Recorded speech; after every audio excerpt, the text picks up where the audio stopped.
Hi everyone, welcome. Thank you so much for joining us for tonight's lecture on the fabric of Civil War society. It's sponsored by the Virginia Center for Civil War Studies, which is based at Virginia Tech. My name is Paul Quigley, and I'm director of the center. Throughout the year, the center offers many different kinds of opportunities for Civil War education to students here at Virginia Tech, to K through 12 students and their teachers, and to members of the public as well. And we're able to offer most of these programs for free. And that's because of the generosity of our donors who share our belief that understanding the Civil War era is more important now than ever before, and is something that deserves to be supported. So I want to thank our donors. And I also want to encourage you all to consider joining their ranks and making a small donation if you're able. Today actually happens to be Giving Day at Virginia Tech, and so it's the perfect opportunity to show your support for Civil War era history education by donating and supporting the work of the center. And today is Giving Day is not really about the $1 million gifts, although of course if you want to make $1 million gift, that's always welcome. It's much more about the small donations of just a few dollars really that keeps the center running and that allows us to do everything we do, including tonight's event. So I'm going to paste into the chat here so everybody can see it, a link to our Giving Day page at Virginia Tech, and encourage you to consider making a small donation if you're able. If not, we're very happy to have you supporting our event just by being here. So thank you all for joining us. If you're interested in hearing more about the work of the Virginia Center for Civil War Studies, you can, of course, check out our website. It's nice and easy to remember, civilwar.vt.edu, or you can find us on Facebook or Twitter or YouTube as well. And now I'm really pleased to be able to introduce our speaker for tonight, Dr. Shae Smith Cox, who is an assistant professor of history in the War and Society program and also a member of the public history faculty at Texas A&M University. Her research focuses on the US Civil War, the Reconstruction period, and the memory, the lasting legacy of the war as well. And she takes a very special approach by looking at these topics through the lens of objects, sentiment, and sensory history as well. And all of these interests flow together really nicely in her book, which is The Fabric of Civil War Society, Uniforms, Badges, and Flags, 1859 to 1939, which was published just a few months ago in 2024. And of course, that's going to be the subject of tonight's talk. That's what you came for. So a little bit about the format of tonight. Dr. Cox is going to speak to us for about 30 to 35 minutes, followed by a discussion with the audience. And instead of speaking your questions and turning your microphones on, we invite you to submit your questions in text format using the Q&A button in Zoom. And you can actually do that at any point. So as questions occur to you, feel free to type them into the Q&A button. That's the way to communicate with us. And we will answer, or Dr. Cox will answer as many as we have time for. And we're going to wrap things up by about 8:15 Eastern time. So it's just about an hour and 10 minutes from now. So that's enough from me. Thanks again for joining us to everyone out there. And let's give Dr. Cox a warm welcome to your screens. Thank you. Hello, and thank you all so much for joining me today. Thank you to the Center of Civil War Studies and Paul Quigley and Rachel for allowing me to come and speak to this group. I am excited to discuss my first book, The Fabric of Civil War Society. So this book dives into one of the most turbulent periods in U.S. history. Obviously the Civil War, but it does so from a kind of a different angle. So I'm looking at the war through the lens of textiles, things that are ordinary in daily life. So by looking at something as simple as and essential as uniforms, badges, and flags of the era, we're able to see the war through a new lens and see the participation and actions of people that we don't always talk about. So, what I would like to do is share my screen, provide you with a PowerPoint so you do not have to look at me. So, the fabric of Civil War society. There we go. So, I will jump back over here and just give you just a couple of minutes to look at this while I set up my talk. During the first part of the book, I discuss how objects reveal really surprising facts and insights into the ways in which the war influenced society and culture and the economy on both sides of the conflict, while the second portion focuses on the lesser told stories of the transition from Reconstruction to what I like to call the memory machine era. Through the lens of objects, we can see how the Grand Army of the Republic, the Women's Relief Corps, the United Confederate Veterans, and the United Daughters of the Confederacy battled for control of the historical narrative. So here we get to see who's in charge, who's left out, and the manipulation of objects to serve a very specific purpose. This isn't just a book about the Civil War, it's about how the war was woven into the very fabric of everyday life and how people understood it and how they crafted the stories they wanted future generations to remember. So, to provide some context, let's start by setting the stage. The Civil War, as we know it, was one of the most defining conflicts in US history. It was fought from 1861 to 1865, and it wasn't just a war between armies. It was a war that impacted every aspect of American society. So, this book focuses on how uniforms, badges, and flags played a critical role in shaping the experiences of civilians and soldiers alike. Um, while each chapter of my book has its own smaller argument to support the overall premise, I want to briefly describe just kind of the overall argument of the book, which is threefold.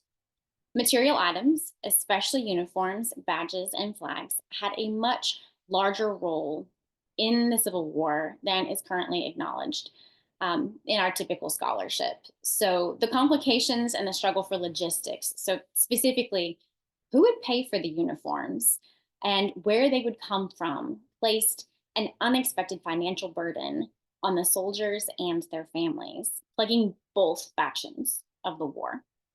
Secondly, uniforms physically and metaphorically transformed their wearers and influenced those that saw or interacted with them in causing both positive and negative emotional reactions, which we can get into. The rules and the power dynamics of uniforms, badges, and flags were both felt individually and societally wide, allowing these objects kind of a fluidity in meaning and in interpretation. Finally, by using this material objects as a lens, we can really trace change over time from practical tools of warfare to their use as pieces of sentimentality because of their meaning to individuals and to different communities. So, by paying close attention to how they were used in the narrative construction for memorial societies and for veterans themselves post war, for both the US and the Confederacy, we can see how these objects performed the heavy lifting and promoted nostalgia through the 1930s. Because of how I'm going to do this and how I wrote this book was a little bit more unconventional than what typical historians use, I would like to just kind of explain my approach. Something that I really loved about this book is that I got to research in a little bit of a different format than typical historians. Yes, I was in the archive. I was looking at primary source material like newspapers and quartermaster purchasing orders, which I believe that they are the unsung heroes of the war, and government documents. I did all of that just like everyone else. But I also got to go to museums and to study in their exhibits. I got to go to special collections that have objects and learn from the curators and the registrars who work across the country and care for those objects now. They sat down with me for hours in their curatorial spaces and almost literally went stitch by stitch over various uniforms during the war. And we looked at post-war uniforms. We looked at badges of all kinds and tattered silk flags. They were willing to impart their knowledge, and I am grateful to them because they taught me so much. And like why specific fabrics were used and the significance that they fabrics had to certain people.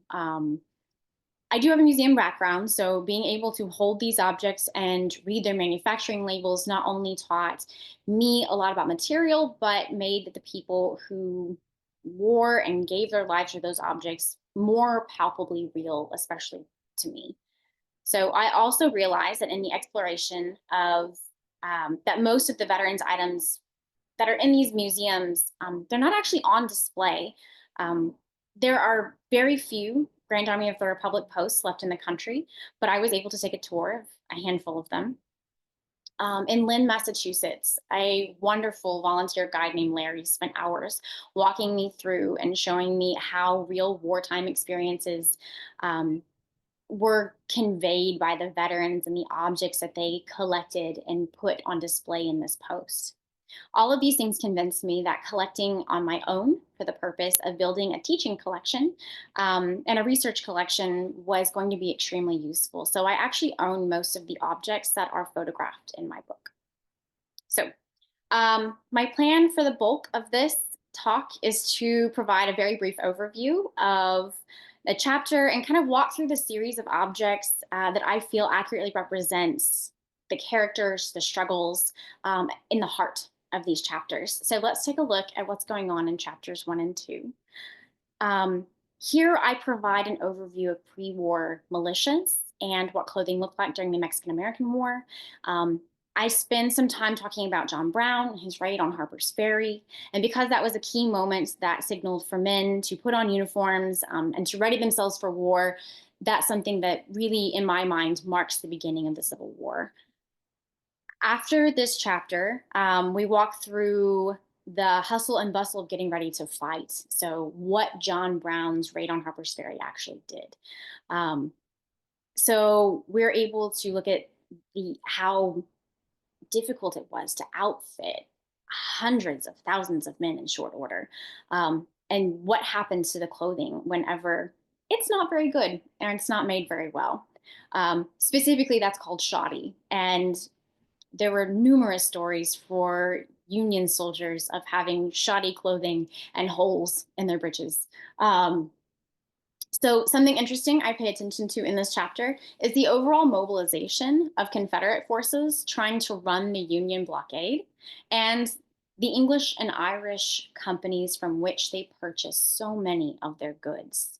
Um, so, one of those great examples is actually going to be the S. Isaac Campbell and Co. knapsack that is on screen. That is in the Confederate Relic Room in South Carolina. Actually, all of these things are. But what I found fascinating is the fact that you can walk through this museum and see samples of handmade cloth. So, homespun, we know, is a really important part of mobilizing and getting ready for the Civil War. And we actually have an example of a kepi for a Confederate in South Carolina. Another fascinating aspect of this material culture is how we can see the mobilization of Native peoples and their internal debates on whether to join the war or which specific side to join. So it is through the discussion of uniforms that we can tell how much material meant to Black and Indigenous soldiers and their decisions to go to war. I also use the concept of uniform costs to highlight the discrepancy in pay between Black soldiers and their white counterparts. So, because of the monetary value of their clothing, it adds up. And oftentimes, you don't make enough money to be able to pay off the debt to the government. And if you do, it definitely takes a while. So, just to give a quick overview of what Native soldiers and African American soldiers eventually looked like during the war, we have on screen a photograph from the Oklahoma Historical Society in their Civil War collection, and a photograph of an African American soldier in a USCT regiment.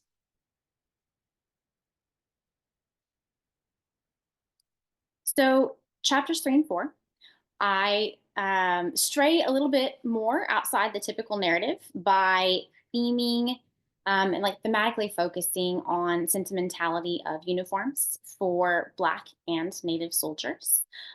This is a mark of citizenship. So I'm going to go back to that screen just really fast. A mark of citizenship for these soldiers. For women who fought in the war, it's also going to be a symbol of freedom and of power. um, for women, the items that they were making and the fact that they could have a paying job was exceptionally influential. It demonstrates on all fronts for Indigenous Black soldiers, and for these women a form of patriotic duty um, to one's country, and it really shows um, the loyalty and allegiances that are portrayed. So one of the most important things that this book does is really tell you um, what you physically wear matters. It says a whole lot to people. Um, these chapters will account for cockades that are worn in support of secession, um, Union patriotism, as well. So these are early ideas of badges that are represented. We do not get official military badges until around 1863. And so badges for regiments become quite important to let people know where you are supposed to be. They become signifiers and identifiers for death, and being able to trace people back to regiments. And flags in this section also have a very strong purpose for war. So I talk about the representation, but also demonstrate the sentimental and the really powerful motives for fighting, and how flags represent not only the country for which you're fighting, but specific regiments and units. So let's take a look at some of those. This is just a typical piece from Harper's Weekly. So this is from the University of Maryland libraries. The piece on top with the women sewing. Homespun became a very important signifier, no matter if it was making socks to stitching uniforms. It is a motivator and a form of patriotism and importance for both the Union and the Confederacy throughout the war. On the bottom part of your screen, you can see a secession cockade from the Confederate Relic Room and Military Museum. And I think some of the most fascinating parts of this is we're being able to see the button that is in the middle of this fabric, and really showing, if you wear this, you are showing your allegiance, you're showing the importance of where you are supporting. And then another piece that I highlight in the book is all of the USCT flags that are specifically fundraised for and created, and the importance of what those are. Many of them are hand painted and handcrafted, um, and show a variety of scenes. Everything from something as dramatic as what we see on screen with a USCT soldier bayoneting a Confederate soldier, to African Americans kind of transforming from enslavement in their clothing to uniforms that are worn by other US white soldiers.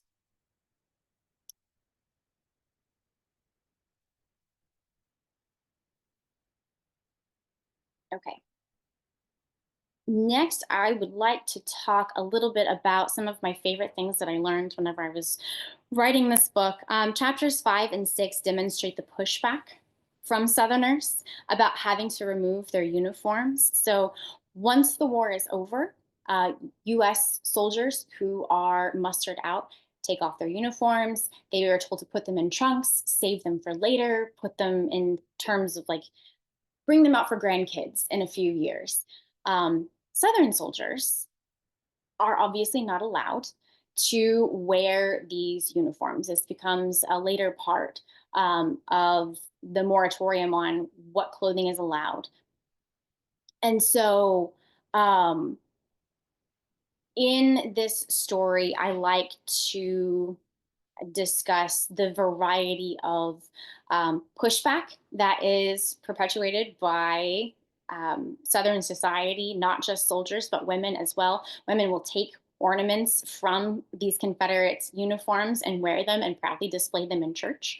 Um, but one of the most interesting things that we were able to see is a photograph from on screen of the single uniform from the North Carolina History Museum. And this is a Confederate coat. Since you are not allowed to have any signifiers of the Confederacy on your clothing, anything that is on your sleeve or your collar must be stripped off. And what they have here is a coat that has buttons that are draped in black crepe, almost like they are in mourning. So you can wear this coat outside because you cannot see the button of the Confederacy and where the allegiance is. In this book, I highlight the various groups and how they use material objects to remember the war. So I provide an overview of what it's like for white and U.S. soldiers and for African American soldiers and indigenous soldiers to go home and the difficulties that each of those groups face. It really depends on when they are mustered out as to kind of their reception whenever they go home. Um, in the issues that we see wearing these clothing or these various pieces of clothing, Black citizens of the South are going to be terrorized by the KKK and oftentimes in this early version of the KKK, they have Confederate uniforms to wear to frighten societies. Um, Whenever we see formerly enslaved men beginning to be mustered out of the US military, they will have to continue to wear they'll stay in service through 1867, which means that they are continually wearing these uniforms and being a presence in Southern society. So that has a influence on the tensions that we see at the beginnings of Reconstruction. So from 1865 through 1872. From 1866 forward, though, I would like to make a point just to mention that we see the birth of memorial organizations, which I will get into in just a few minutes. And what I find fascinating is how they use the imagery from the war and the imagery that they're going to create to be able to tell their narrative of the war.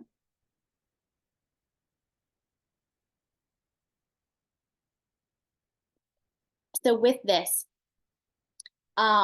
this is the Grand Army of the Republic Post in Lynn and Marblehead, Massachusetts. So I think that there are only 4 to 5 left in the country that people can actually visit. The Grand Army of the Republic Posts are exceptionally important because they are integrated.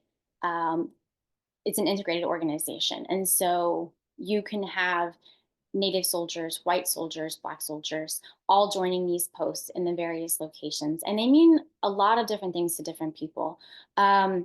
Specifically for the one in Lynn, Massachusetts, you can see the photographs in the bottom photo. Those are photographs of each member of this group. And you have white and Black members that have joined, mustered in, and mustered out. The Grand Army of the Republic was created in 1866, and as it goes forward, it becomes a really important piece of memory for these soldiers. They use it not only as a way to get together and reminisce and kind of work through some of the issues that they had. But they also use it as a way to advocate for themselves, to draw pensions, to craft stories, to support each other whenever they are being nominated or self nominating for the Medal of Honor. Um, and then we start to see the incorporation of women's organizations at this point in time. Um, and they're going to be really important for the Grand Army of the Republic. We'll have the Women's Relief Corps that is created in the 1870s and is officially incorporated by the Grand Army in the 1880s. Um, but something I would like to highlight very quickly are the difference that we begin to see in veterans' uniforms. So during the war, we know that they have issues with supply lines on both sides. Not everyone has the same color that they're supposed to. The Confederacy is guilty of having everything from some gray, some blue, some really terrible dye jobs, some butternut colors, some funny green things. And then the US military has some have gray, some have zouave, some have blue. But whenever it comes to crafting the narrative post war, what we begin to see is that everything becomes the same. This is where we get our idea of all blue and all gray. And we have this perfect image in our heads of what these soldiers were supposed to look like. And so veterans' uniforms really become a highlight, and something that's extremely important during this era. The blue on screen is made by MC Lilly and Company, which is one of the major producers for fraternal organizations of the era. The gray on screen is a homemade coat that we think it was actually crafted for a different purpose and was repurposed here, which has CSA buttons and the little stars. And then the photograph on screen is quite significant. So African American people during this time period take a lot of effort and care, just like they did during the war, to participate in these organizations. And these organizations, that the clothing for them becomes quite expensive. As you can see, this man has a full set of clothing from the GAR and 3 badges. One is the membership badge, one is a president's badge, and I'm still trying to figure out what the other one is. But this is how they're able to do all of those things. So we walk through the advertisements, and how quickly they are able to craft the idea of what the perfect veteran is supposed to look like. On screen, you have the Grand Army of the Republic price list. This will get quite expensive.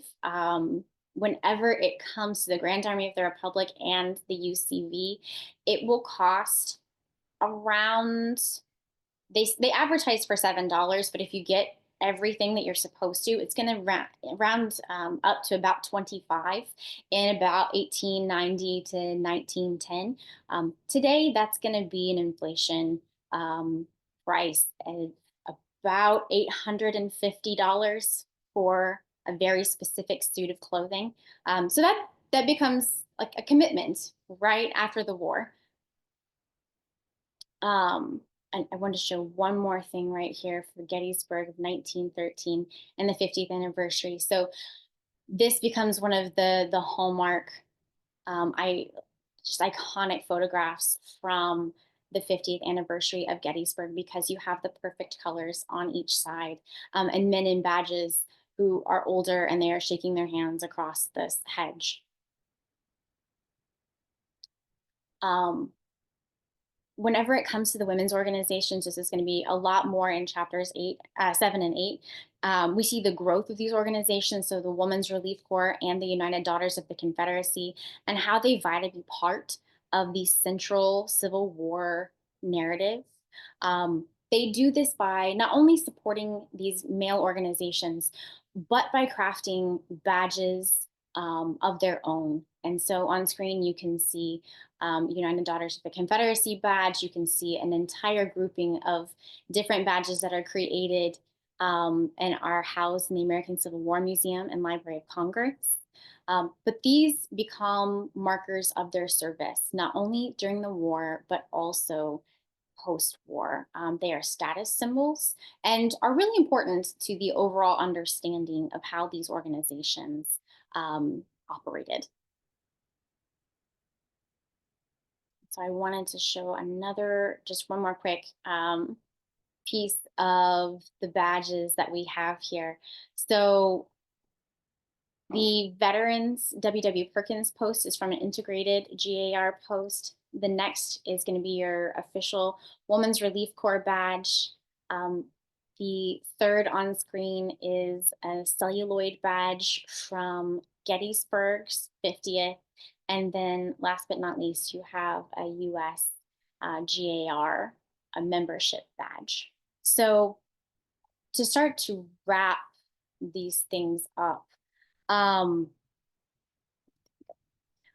the fabric of Civil War society is meant to open a conversation about the past, really about our present and our future, and what type of future that these objects all have in this society. So once we understand why we're so drawn to these items, I feel like the door for this conversation is able to open to their true meaning. So, who these items have helped, who they have hurt, um, why they were created in the first place, what they were made of, and how we can move forward with a new narrative about them and why not only were they created during the war, why these objects had such a long life in the post-war era with the memory machines. So I think that is all I have. Fantastic. Well, thank you very much for a very interesting talk. And I love the way you ended, where the book is intended to start a conversation. That's a perfect segue into our Q&A session here tonight. So I'm going to encourage members of the audience, type in your questions to the Q&A box. We'll get to as many as we can. And to kick things off, we can start with a question about one of the flags, one of the specific flags you showed from the USCT, which showed an African-American soldier bayoneting a Confederate soldier. And the question is, why would the USCT use this kind of image as a symbol? So not all of those flags are going to have this type of symbol. Some of them will, and it is to demonstrate um, just kind of the willingness to go to war and the overall commitment to ending enslavement that they what these groups are looking to that's what they're looking to convey is just it's an overall idea of ending enslavement and manhood and being an official soldier. Great, thank you. Next question is much broader. It asks you to speak to the ways that material culture continues to influence Civil War memory. And so one example of the kind of thing this attendee is interested in is the fact that there's a Confederate relic room, which obviously conveys kind of religious, spiritual attachment to the memory of the Confederacy. So what role does material culture play in that kind of thing?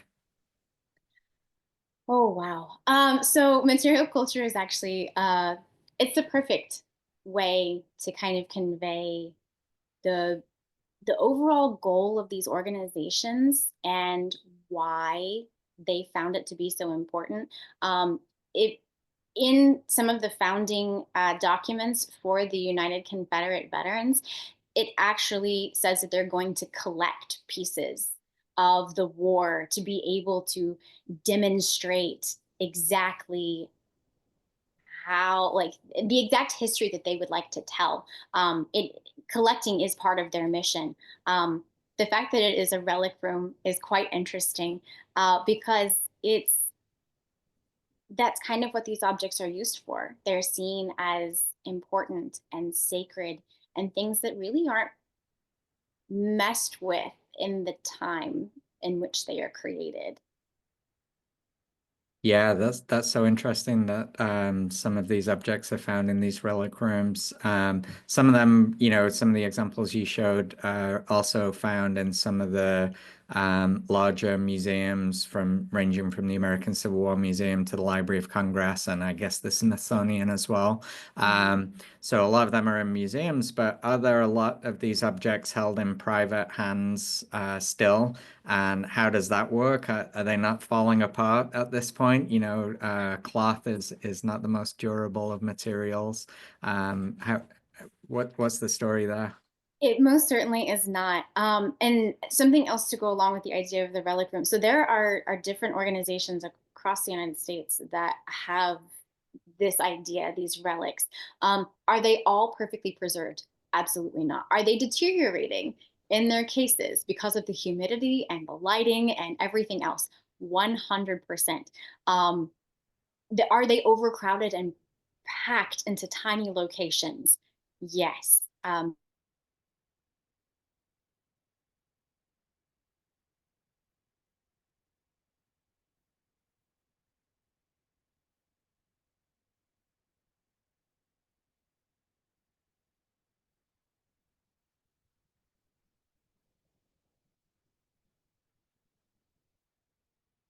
Oop, I think we lost Dr. Cox for a moment there. Let's hold on. Hopefully she'll be back in a moment.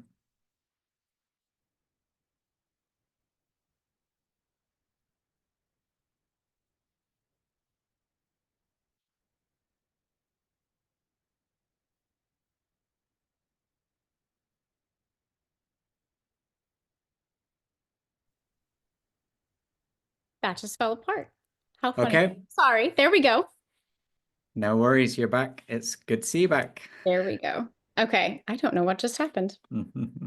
But the New Orleans, so the UCV and UDC are believe that New Orleans is a very strong home.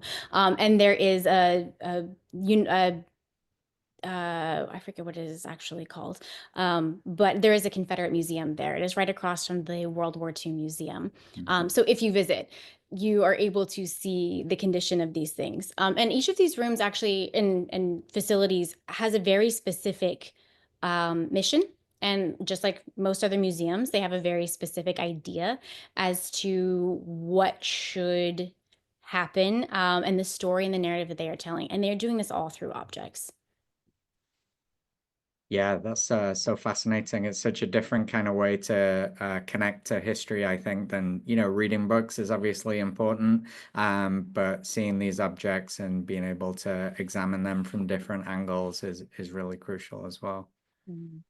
The market for these is actually quite impressive as well. Whether it is estate sales or eBay or Etsy or any of the other private auction houses, because there are a lot of them, they are quite impressive with what they are able to charge and with the conditions in which these objects are held. Yeah, I really enjoyed the examples you gave in the epilogue to the book of the market and the listings on eBay and that kind of thing. So interesting. And you mentioned early on in your talk tonight that many of the objects, maybe most of the objects which are pictured in the book itself, are from your personal collection, which is really cool. But how did you develop this collection? How long has this been going on for? And have you stopped now you finished with the book? I um much to the chagrin of the space in which I live in my office space, I have not stopped. Um I began collecting in 2017 and 2018. Um my advisor thought I was a little um not crazy, but just like, they had some questions as to what I was doing at first. And so, whenever I explained that it was going to be so much easier for me to be able to do this and to understand the material if I could hold it and see it, and because I was working for a museum, I had training and I could figure out how to store it. They they were exceptionally supportive, and so I've had people reach out to me and offer me objects, so that has been pretty interesting and very kind. My advisor's wife actually deals in antique linens, and it was an invaluable resource whenever I was crafting my dissertation, and would take me to estate sales and flea markets to where I could find these objects. And most of the later ones actually do have labels, so you can quickly Google and find provenance fairly soon. Um, but they are, yeah, I really enjoy the whole collecting idea, and I use them as teaching tools, which is kind of the best part, and how I justified spending as much money as I did, was to be able to help my students learn how to handle objects, but also to really demonstrate and just bring them into a Civil War class, and you can gather around and look at all of the pieces and actually have really active hands-on learning. Yeah. Yeah, and I've seen you in action doing a presentation with some of your objects as well, and I agree. It really transforms the experience for the audience. Well, let's look at some of the other questions here. There's one slightly more sort of technical question from a professional historian about the material turn in antebellum and Civil War era studies. There have been a number of books on material objects in this time period, basically the 19th century. So how do you see yourself fitting into that larger turn if you do? So I could not have done any of this work without people like Joan Cashin and Sarah Jones Weichsel and the I forget who all is in the objects of war. But there are several books now that have come out in the last 10 years that have been foundational for this idea. And I fit fairly well in conversation with those books. Also, Laura Edwards' book, oh, is it Only the Clothes on Her Back? Is absolutely phenomenal. And I get to have a conversation, like because of her, I get to have a conversation about these objects and power and what they mean in society, and the legal implications and the citizenship implications of them. So I rest snugly within the other scholars who are working on material culture and memory at this point in time. Definitely. Thank you. Got a specific question now about where the uniforms were made. Was it in cities like Louisville and Columbus, or were there other cities that were major contributors to the textile industry at this time? Absolutely. So during the war, one of the most interesting parts is kind of tracing the ability of people to manufacture. So in the North, you have several small manufacturers that band together. It's really popular in Massachusetts and New York and Ohio. And to get government contracts, that's specifically what they are looking for. And sometimes they don't always do it in a really scrupulous way. They underpay their workers, or they produce shoddy material, like I mentioned. But in the Confederacy, one of the most fascinating aspects of their story is that they're able to negotiate contracts with like the Samuel Isaac Campbell Company, or the Peter Tate Company in Ireland. So they're going to ship and run the blockade as quickly as they possibly can. So taking everything that they can trade and barter with, and eventually they're going to bankrupt the companies in England, but they are able to exchange goods there. There are a few textile industries that are within the South.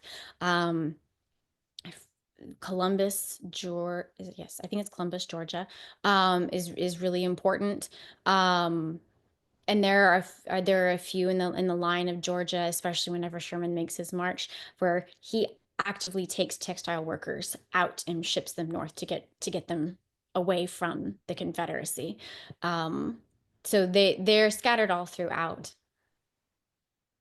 Yeah, that's amazing that to think of textile workers and textile mills as military targets.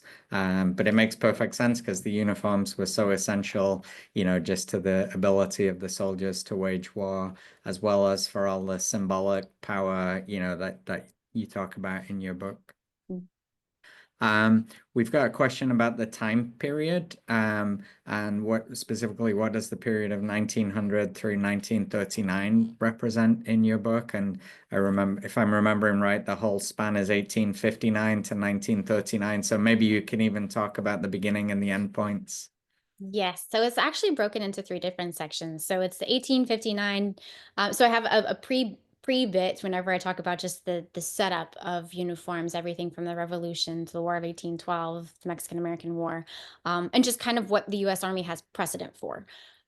We get into the meat of it whenever we hit 1859 with Harper's Ferry, and the immediate reaction to like Fort Sumter is for people to go find their old uniforms and put them on their bodies. They are making an allegiance very quickly. And so that's kind of the reason that we begin in 1859 is we see Harper's Ferry, we see Sumter, and we just watch people quickly go put their clothes on and make a side. And that'll progress through the war. So 1865. And then we have this weird crossover period where there's Reconstruction, but you still have an active military that is policing the South. And so what do those people look like? So it's the Reconstruction era. Um, we, whenever we start to gain other memorial organizations, so the Women's Relief Corps, the United Confederate Veterans, the United Daughters of the Confederacy, everything from like late 1870s onward to 1939. That is crafted specifically to look at how people begin remembering the war and why they find that aspect so important. So you see a centralization of narratives as you walk through that time period. Very good, thanks. And you just mentioned the Reconstruction period. There's a question about clothing for former Confederate soldiers, and you mentioned there was a moratorium on wearing Confederate uniforms. Was this a widespread rule of Reconstruction, or was that did it vary on depending on locality?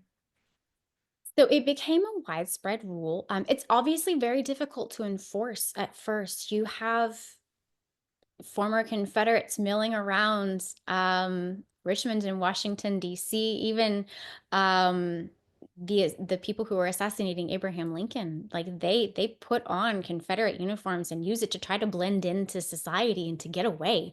And so the entire purpose for them, for the moratorium, is to begin to take those ideas off the streets. They actually do call it like treasonous and traitorous clothing. And so it begins in earnest about 5 or 6 months after the war and then continues until we start to get to the memorial times. But it is widespread. Right. Yeah, I mean, you can understand the complaints of Northern soldiers in particular if they're going around and seeing people, their former enemies, still wearing the uniform that they fought in. Yeah, you can understand the reaction against that. Um, we've got a question about immigrant soldiers and whether there was any variation in uniforms there. Did they just wear the same as native-born soldiers? Were there any variations? I don't specifically study any immigrant groups. I do talk a little bit about like the French history of like the Zouave uniform. Mm-hmm. Um, but if it and it also kind of depends on how race and ethnicity is determined as to what group you are being put in. But it if you're going to be mustered into a specific unit, then you will be wearing whatever that unit deems Right. you to be wearing. Just like Native people, everyone personalized their uniform in some way, shape, or form. Whether it is something that they put on their lapel, something that they sewed into their hats. But I can't specifically answer anything with that. Yeah, no, that's fine. Now we've got one attendee who is a quilter and is interested in whether you've come across any memorial quilts, and if so, what are they like? What can you tell us about them? Absolutely. So the quilts are amazing. They are fascinating. I have seen, and they talk about the like making what they call crazy quilts in the meeting minutes and in some of their like personal papers. And they create them mostly out of the post-war badges. So all of these beautiful silk, sometimes hand painted badges that are like half the size of like, I don't know, usually like 9 inches, maybe a little shorter, 6 to 9 inches, depending on how festive that they are going to go. And they take 50 of those and stitch them all together. I've seen a couple examples of those in the American Civil War Museum in Richmond, in the archive portion, but they are absolutely stunning to look at. I bet. Yeah, I can imagine. So we've got a question about paying for uniforms, and did all soldiers have to pay for their uniforms, or which ones did and which ones did not? So the US has a very specific rule for paying for uniforms. They printed a full-blown sheet in 1863 over what that is supposed to look like, and how much everything costs. Which is how I get a total in the book for how much African American soldiers would have been paid, versus how much their uniforms would have cost them. Um, but in terms of how many people pay, um, for the U.S., they're going to pay for their military uniforms. For the Confederacy, the most interesting thing about that is that in August of 1861, they allot over $1 million to the creation of Confederate uniforms in an attempt to craft this idea of an army and of nationalism and what it all actually means. And then um, they don't always make it because supplies are in short. So like they're very difficult to get a hold of, but they do set aside an allowance as well um, for clothing. There are many heritage, no, not heritage. There are several groups, like benevolent groups, that on both sides that raise funds to try to help with the cost of war overall. Right. But most U.S. soldiers will have to pay. Southern soldiers don't have to pay quite as much. Um, yeah. Very interesting. What about the flags? So we're familiar with the national flags, of course, but there are all these locally produced, manufactured flags made in small towns and then presented to individual units. Could you say a few words about what those meant to the men in those units who fought and died with those flags in mind? So those flags are great pieces of sentimental material culture. So it is very common for townswomen on both the North and the South to craft these flags and to spend weeks sewing and presenting them to a regiment before they go. Um, Several of these organizations or groups are going to give them as gifts. But for the men who are underneath these flags and these banners, it's a really prominent position to be a color bearer. You don't let the flag touch the ground. It doesn't matter really what side you're on. And so as you are, and that's the entire purpose is like, this is, as long as your standard is held high, you still have a chance. These flags become really symbolic on the battlefield, and they become really symbolic afterwards as well, especially with the return of Confederate flags, and what that actually means to the prompting and the bolstering of the lost cause narrative. Yeah, I think reconciliation and the place of the lost cause narrative in that is a super interesting theme of your book in the later chapters. And one of the things I found especially interesting is the point you make that usually when we think about the late 19th and early 20th century, we're thinking about the rise of the lost cause and reconciliation between white Americans in the North and the South around this kind of shared version of Civil War history. Um, but one of the points you make is that if you look at the kinds of objects that veterans in particular, but also the other organizations kind of supporting veterans were cherishing and storing and bringing out and celebrating, if you look at those objects, you see much more difference and, really a perpetuation of the conflict that happened in the first place. So do you want to say more about that and how that affects our bigger understanding of Civil War memory as a whole? Sure. So, I don't know. I think that one of the most important parts of this last period is actually um the resurgence of being able to wear. So creating veterans uniforms was a new idea. This is something that if they're going to hold meetings, if they're going to go to parades, if they're going to be in public at all, you have to craft a very centralized narrative. And the best way to do it was through material objects. And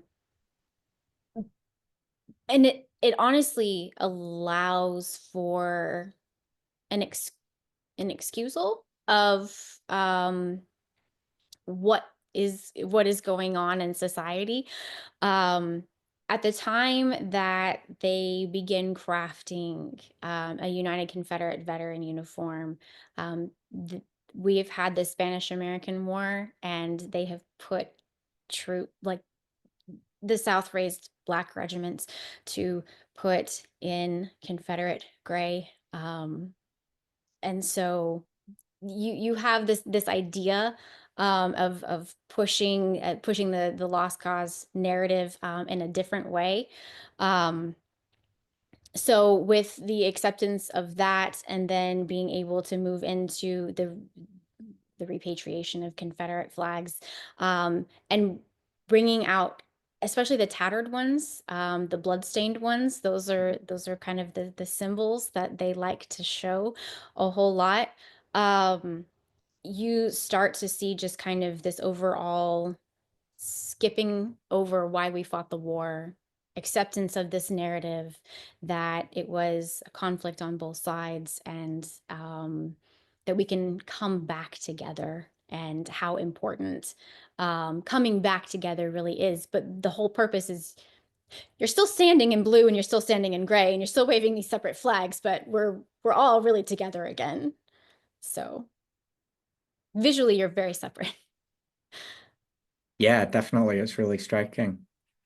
Um, I love the range of different kinds of questions we get from our audiences in the webinars, and this one is really fascinating. And I don't know if you know anything about this, but if so, could you talk a little about the dyes that the Confederates used in creating their uniforms? Um, I can talk a little bit about the dyes that were used whenever the uniforms were picked up from discarded uniforms, whenever they were maybe taken from bodies, and how they were the entire purpose of picking up the discards or taking from people. Is that they needed to be able to craft and somewhat of an image, that they are still part of the Confederacy. So they're going to use bits of iron, like IRON, yes, iron, and so it all goes in a pot. And so sometimes they use bits of that if after they have tried to sun bleach some of the pants to make them a color that would be accepting of a dye. Other times they're going to use walnuts, or like walnut shells to be able. This is kind of, I think this is how we end up with a weird green color in some places. And those are the two specific ones that come to mind after reading a diary of a Confederate soldier whose entire regiment that they somehow did not end up with enough clothes, and so they were taking them from the battlefield. Also, the U.S. military was very bad about just, it's too heavy, it's too hot, we're just going to discard. So picking up the nicer ones and trying to bleach them out and then get the fabric to accept a different dye was quite a process. Yeah. And I guess one of the solutions to that was to purchase the fabric from overseas, particularly England and Ireland. One attendee is wondering about how much you go into fabrics from England and Ireland coming to the Confederacy and where those fabrics ended up in service. So I talk about it a little bit. I'm more interested in the how they go back and forth and what is traded back and forth. So it actually really depends on where they end up in service, as to what ship is running the blockade and what ports are open and safe at that point in time. So at the very beginning, running through Nassau, was quite popular. So you could bring things up. Some of the most popular ports, except until like 1862, whenever New Orleans was taken. You have New Orleans, you have sometimes they'll go all the way down and around to Brownsville, Texas, Wilmington, North Carolina, Charleston, South Carolina, and Savannah, Georgia are going like at Savannah, are all going to be very, very popular to push through. The governor in North Carolina did not like to share. And so he often held on to as many uniforms as possible. So those didn't get distributed as easily. Lots of Alabama regiments are going to end up with fabrics from Ireland, from the Peter Tate Company. Fascinating. So there was a lot, sounds like a lot of variation state by state in what these soldiers were wearing, rather, because you often think of a national army as being outfitted from one central warehouse or factory, and in fact, that's not the case at all. No, it's so piecemeal that it's very difficult to trace. I think that's something that reenactors really love to do, is to be able to figure out which button came from where and which company produced this fabric and how to recreate that type of fabric, which is fascinating. Yeah, one of the things I was wondering about actually was reenactor culture around Civil War memory. And of course, these days, even if you have not got a uniform that was passed down in your family, or you don't go to a museum to view an actual Civil War uniform, you can buy a replica really easily on the internet and, lots of other accoutrements as well. How does that affect the meanings of these objects today? And did you consider looking at reenactor items at all?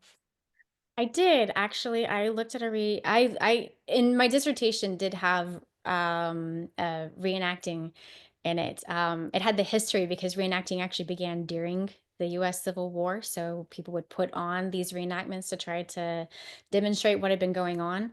And then post-war, whenever we're looking at the creation of the United Confederate Veterans, 1880s, late 70s, 80s, and 90s, we start to see a resurgence in this idea. And it becomes quite popular with memory. And then obviously, whenever we hit the 1960s, it's going to be huge for Civil War memory.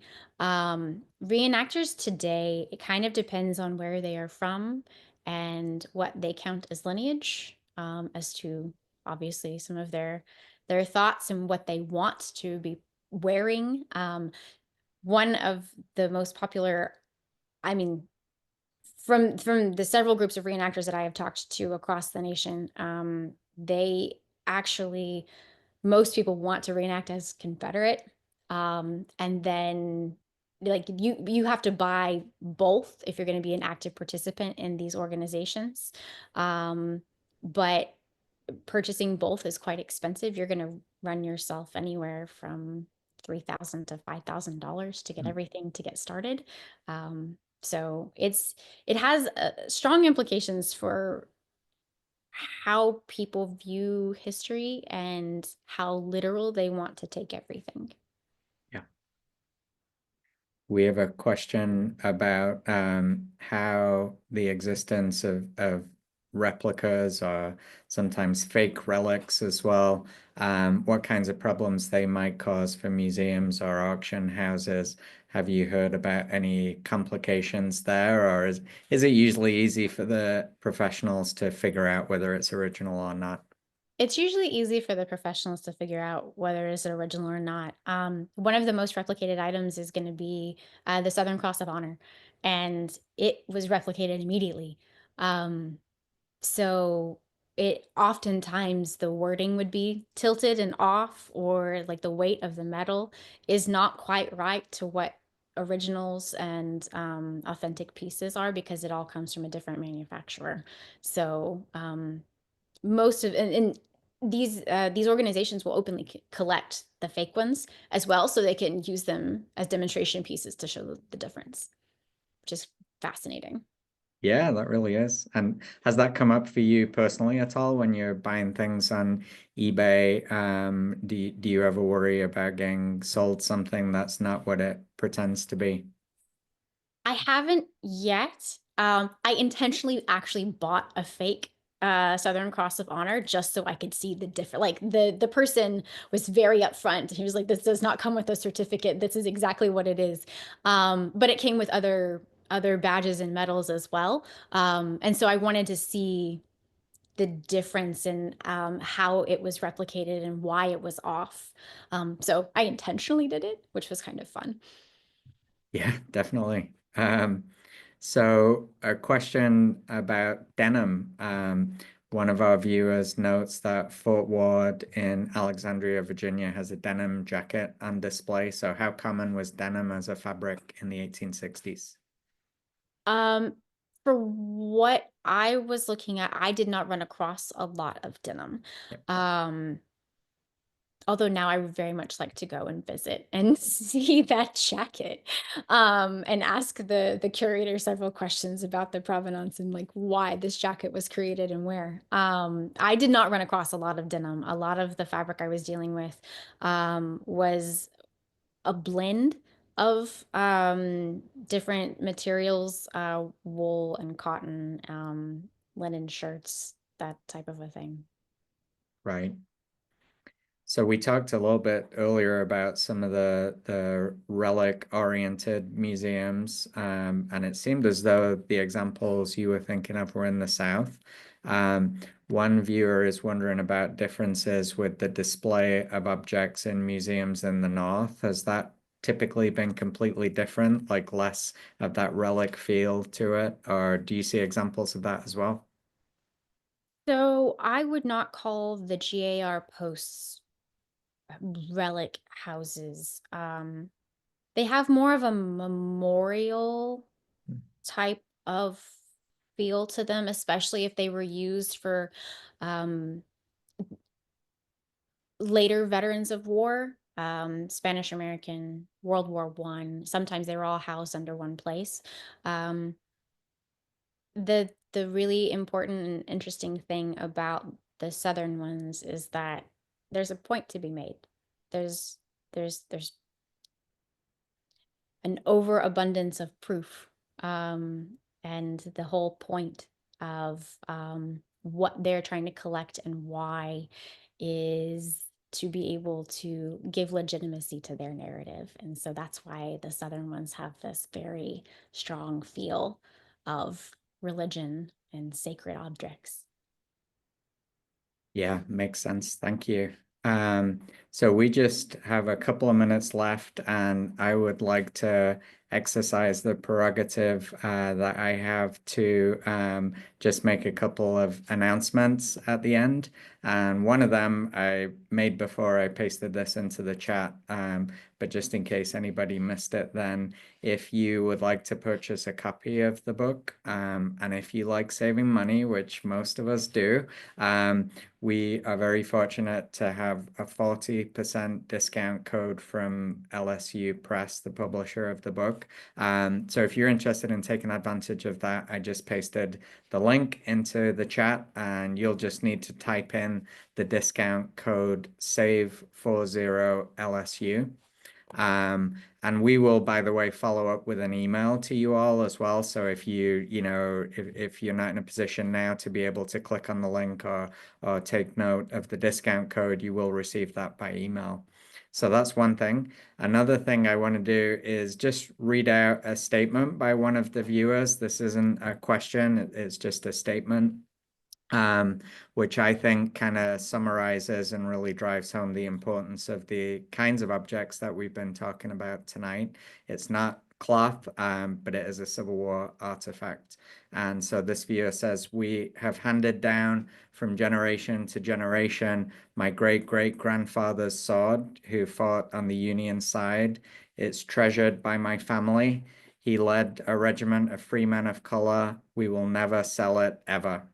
So I read that and just thought, wow, the power of these objects and the connections from generation to generation is really amazing. And I think the great thing about sword, of course, is it's probably, I mean, I'm no expert, but less likely to deteriorate than a uniform or a badge. So it makes a lot more sense to keep a sword in private hands without, the specialized expert preservation techniques that you really need to preserve fabric over long periods of time. So I really wanted just to read that out and share it with the rest of the audience because it really struck me. And then just a couple of other quick reminders to close things out. One is that today is Giving Day at Virginia Tech. And so I pasted into the chat earlier on a link in case anybody wishes to make a small donation. And we'll also follow up with an email with that link in our email as well. So you'll have the chance to do that. And we really appreciate your support. But just by being here, you're supporting the cause of Civil War era education. That's our main mission. And I encourage you to check out other upcoming events we've got. Civilwar.vt.edu is our website. We have a couple of big things coming up. One is our annual Civil War weekend, which takes place March 28th through 30th here in Blacksburg. So please check out the schedule. We still have some spaces available if you want to register for that. And then on April 22nd, we'll have our next free webinar, which will feature Professor Michael Vorenberg. He's going to be speaking about the struggle to actually bring an end to the Civil War in the spring and summer of 1865, and just how much more complicated that story was than we often realize.